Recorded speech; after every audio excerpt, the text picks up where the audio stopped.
네, 좋은 아침입니다. 오늘 함께 나눌 말씀은 사도행전 21장 17절에서 20절까지 말씀입니다. 바울의 인생은 참으로 파란만장했습니다. 어찌 보면 그런 단어로 다 설명하기 어려울 정도로 정말 많은 고생을 하고 십자가의 길을 걸었습니다. 그런 바울이 인생 말년에 편안한 노후를 꿈꾸며 자신이 사역했던 교회로부터 전별금을 받거나 좋은 집을 구입하거나 교회 정치에 참여하여서 상황 노릇을 하거나 교회로부터 부와 명예를 구하지 않았음을 우리는 분명히 잘 알고 있습니다. 인생 말년에 접어든 바울에게 남은 것이라고는 평생 떠나지 않은 지병과 온갖 고문과 학대로 인해서 생긴 흔적과 상처와 쇠약해질 대로 쇠약해진 병약함 그 자체뿐이었습니다. 이 세상의 관점으로 보면 바울의 인생은 그야말로 실패한 인생처럼 보였고 아무도 부러워하거나 거들떠보지 않는 초라하기 그지없는 인생으로 보일 뿐이었습니다. 그러나 바울은 그런 자신의 인생을 바라보면서 그 자신의 인생 말년을 부끄러워하거나 슬퍼하지 않았습니다. 오직 그의 관심은 예수 그리스도밖에 없었기 때문입니다.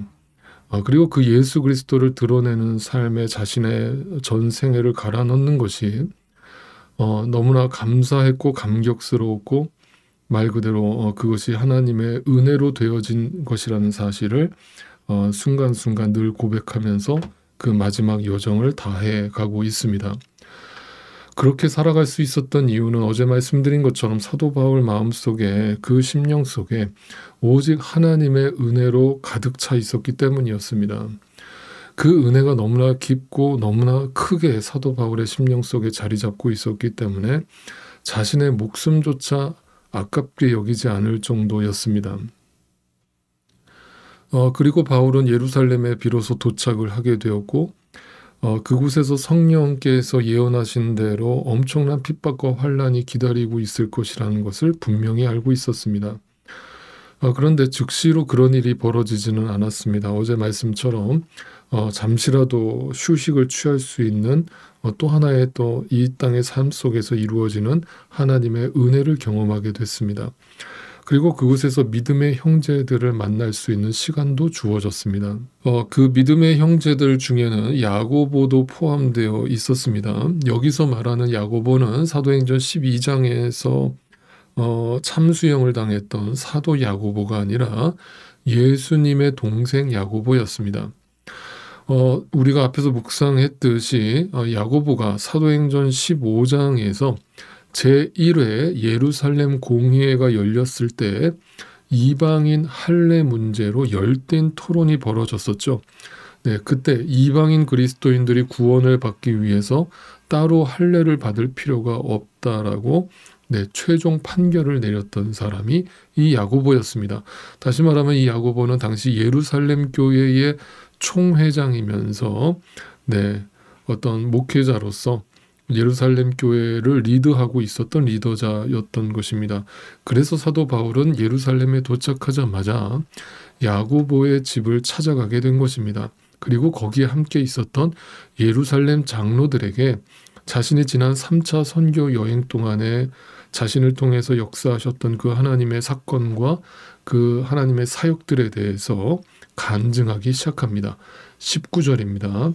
바울은 그들에게 인사한 뒤에 자기의 봉사활동을 통하여 하나님께서 이방 사람 가운데서 행하신 일을 낱낱이 이야기하였다. 또 20절을 보겠습니다. 그들은 이 말을 듣고서 하나님께 영광을 돌리고 바울에게 말하였다. 형제여, 당신이 보는 대로 유대 사람 가운데는 믿는 사람이 수만 명이나 되는데 그들은 모두 율법의 열성적인 사람들입니다. 자, 우선 바울의 간증을 들은 야고보와 예루살렘 교회 장로들은 즉시로 하나님께 영광을 돌렸습니다. 여러분, 이 장면을 잘 보시기 바랍니다. 우리가 너무나 익숙하게 사용하고 자주 사용하는 단어 하나님께 영광이라는 단어가 등장했습니다. 그런데 여러분, 이 상황을 유심히 들여다보면 지금 이 상황을 놓고 보면 그들이 이 세상에서 무슨 트로피를 받아서 하나님께 영광을 돌리고 있는 것이 아니었습니다. 제가 이것도 설교 시간에 여러 번 언급을 드렸죠. 이제 연말이 이제 다가오는데, 이 연말이 되면 온갖 시상식이 펼쳐집니다. 그때마다 연예인들이, 그중에 기독교인들이 그 마이크와 카메라 앞에 서서 이 상을 나에게 허락하신 하나님께 영광을 돌립니다라는 고백을 하기도 합니다. 물론 믿지 않는 사람들 앞에서 주님을 시인하고 어떤 신앙을 고백하는 일, 참으로 귀하고 아름다운 일이라고 생각합니다. 그러나 제가 분명히 말씀드리고 싶은 것은 그 연예인 크리스찬이 상을 받는 것으로 하나님께 영광이 되지 않습니다. 또한 어느 교회가 의리의리한 예배당을 지어놓고 입당 예배를 드리면서 크게 현수막으로 내어 겁니다. 하나님께 영광을 돌립니다. 하나님께서 하셨습니다. 여러분, 저도 다시 한번 또 분명히 말씀드립니다. 하나님은 그 예배당을 통해서 영광 받으시지 않습니다. 그리고 분명히 말씀드리고 싶은 것은 그것은 하나님이 하신 일도 아닙니다. 인간이 자신의 업적을 내세우기 위해서 하나님의 이름을 팔아서 지은 것에 불과합니다.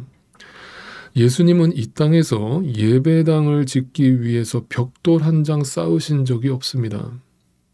그런데 타락한 인간은 종교인의 탈을 쓰고 양의 탈을 쓰고 그렇게 하나님의 영광이라는 그 거룩의 의미조차도 자신의 영광으로 돌려버리는 우상화 작업을 해내는 것입니다. 이것이 바로 타락한 인간의 실상입니다. 그렇다면 우리 하나님은 무엇을 통해서 영광을 받으신다는 말입니까?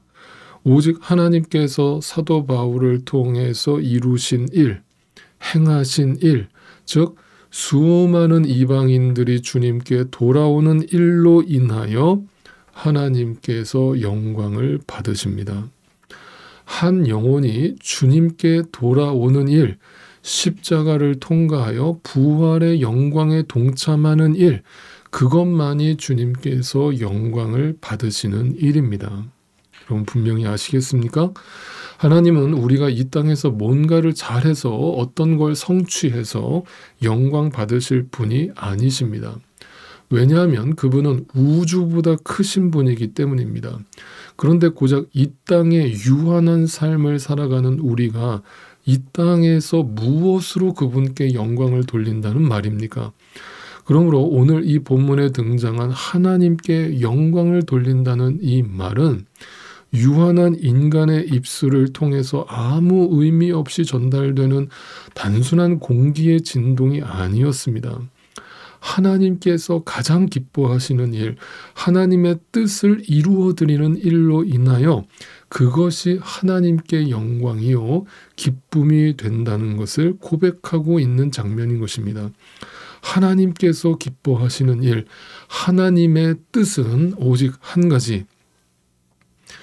제가 주일 설교 때 말씀드린 것처럼 그 아들의 행함을 보고 믿어짐으로 영생을 누리는 것입니다. 즉 한 영혼이 주님께 온전히 돌아오는 일이 주님께 영광이 되는 것입니다. 오늘 본문을 잘 들여다보실 수 있기를 바랍니다. 야고보와 장로들은 바울의 간증을 다 듣고서 바울의 노고를 치하하거나 칭찬하지 않았습니다. 그 바울에게 덕담 한마디 건네지 않았습니다. 그저 그 모든 간증을 듣자마자 하나님께 영광을 돌렸습니다. 왜 그렇습니까? 그것이 바울을 통해서 역사하신 그 하나님의 사건이, 일들이 하나님의 기뻐하신 일이요 하나님의 뜻인 것을 분명히 알고 있었기 때문입니다. 여러분, 그래서 우리는요 이 땅에서 무언가를 주님 뜻대로 행하고 나서 조용히 사라져야 합니다. 그저 하나님께서 하신 일에 동참한 것에 불과한 우리가 하나님 앞에 서서 그 영광을 대신 취하려고 한다면 여러분, 그것이 바로 교만이요 그것이 성령 회방죄임을 기억하시기를 바랍니다. 하나님이 가장 미워하고 싫어하시는 일입니다. 여러분, 그래서 우리는 주님의 뜻을 분명히 알아서 그 주님의 뜻대로 기쁨으로 전심으로 주님의 일을 감당해야 합니다. 그리고 그 일을 다 마칠 때 저와 여러분은 소리 소문 없이 십자가 뒤로 우리 자신을 감출 수 있기를 바랍니다. 그리고 오직 하나님께서 하신 일을 높이고 찬양하고 주님께 영광을 올려드릴 수 있기를 소망합니다. 왜냐하면 그것만이 하나님께서 기뻐하시는 일이요, 진정한 하나님의 사역을 감당한 자의 자세요, 모습이요, 열매라고 할 수 있을 것이기 때문입니다.